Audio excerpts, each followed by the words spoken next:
மாண்புமிகு உறுப்பினர் முனைவர் திருமதி சௌமியா அன்புமணி அவர்கள்.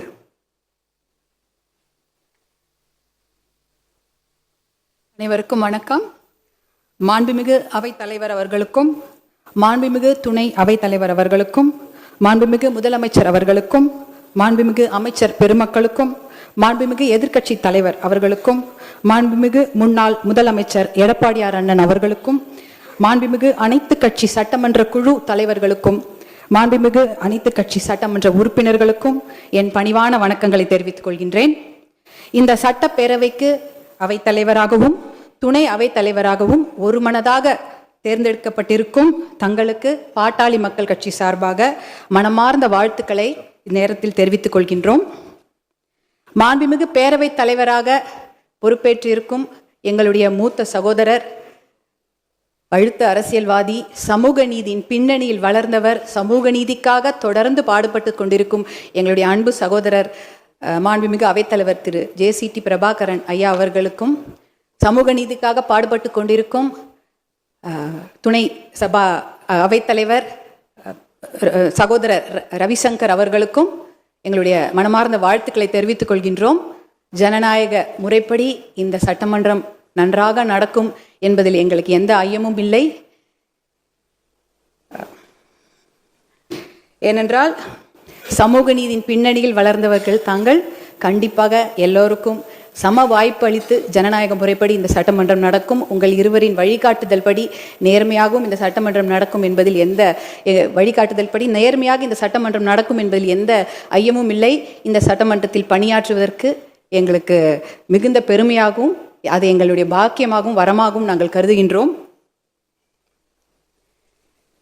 மூதறிஞர் ராஜாஜி, ஓமந்தூர் ராமசாமி ரெட்டியார், கர்ம வீரர் காமராஜர், பேரறிஞர் அண்ணா, முத்தமிழ் அறிஞர் கலைஞர், புரட்சி தலைவர் எம்ஜிஆர் அவர்கள், புரட்சி தலைவி ஜெயலலிதா அம்மையார் அவர்கள் அலங்கரித்த இந்த பெருமைமிகு தமிழ்நாடு சட்டப்பேரவையில் 3 முறை சட்டமன்ற உறுப்பினராக பணியாற்றியவர் என்னுடைய தாய் வழி தாத்தா, திருத்தணியை மீட்ட தளபதி திரு K. விநாயகம் அவர்கள். திருத்தணி ஆந்திர பிரதேசத்துடன் சென்றபோது அதை போராடி மீட்டு கொடுத்த மொழி போராட்ட தியாகி அவர். அவர் 3 முறை இந்த சட்டமன்றத்தில் சட்டமன்ற உறுப்பினராக பணியாற்றியிருக்கிறார். அவரும் அன்றைய முதல்வர் பேரறிஞர் அண்ணா அவர்களுடனான சட்டமன்ற விவாதங்கள் வரலாற்று சிறப்பு மிக்கவை.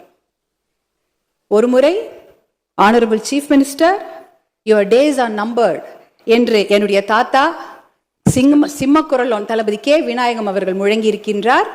அந்த சமயம் அன்றைய முதலமைச்சர் பேரறிஞர் அண்ணா அவர்கள், honourable member, my steps R measured என்று அமைதியாக பதில் அளித்திருக்கின்றார். அப்படிப்பட்ட ஆரோக்கியமான விவாதங்கள் நடைபெற்ற பெருமைமிகு சட்டமன்றம் நம் தமிழ்நாடு சட்டமன்றம். அப்படிப்பட்ட ஆரோக்கியமான விவாதங்கள் இங்கிலாந்து பாராளுமன்றத்தில் தான் நடந்திருக்கின்றன. அப்படிப்பட்ட ஆரோக்கியமான விவாதங்களும் அரசியல் நேர்மையும் நடந்த சட்டமன்றம் இது தமிழ்நாடு சட்டமன்றம். அப்படிப்பட்ட சட்டமன்றத்தில் எங்களுக்கு ஆக்கப்பூர்வமான விவாதங்களை முன்னெடுக்கவும், மக்கள் நலன் சார்ந்த விஷயங்களை பேசி நல்ல முடிவெடுக்கவும், பாட்டாளி மக்கள் கட்சியை சார்ந்த எங்களுக்கு அதிகமான நல்வாய்ப்புகளை வாரி வழங்குமாறு தங்களை தாழ்மையோடு கேட்டுக்கொள்கின்றோம். மக்களால் தேர்ந்தெடுக்கப்பட்ட மக்கள் பணியாளர்களான நாங்கள் இந்த மாண்புமிகு அவையில் பேசுவதற்கும் பணியாற்றுவதற்கும் எங்களுக்கு வாய்ப்பளித்த எங்களுடைய பாட்டாளி மக்கள் கட்சி நிறுவனர், சமூக நீதி போராளி மருத்துவர் ஐயா அவர்களுக்கும், பாட்டாளி மக்கள் கட்சியின் தலைவர், முன்னாள் இந்திய சுகாதாரத்துறை அமைச்சர் மருத்துவர் அன்புமணி ராமதாஸ் அவர்களுக்கும் இந்த நேரத்தில் எங்கள் நன்றிகளை உரித்தாக்குகின்றோம்.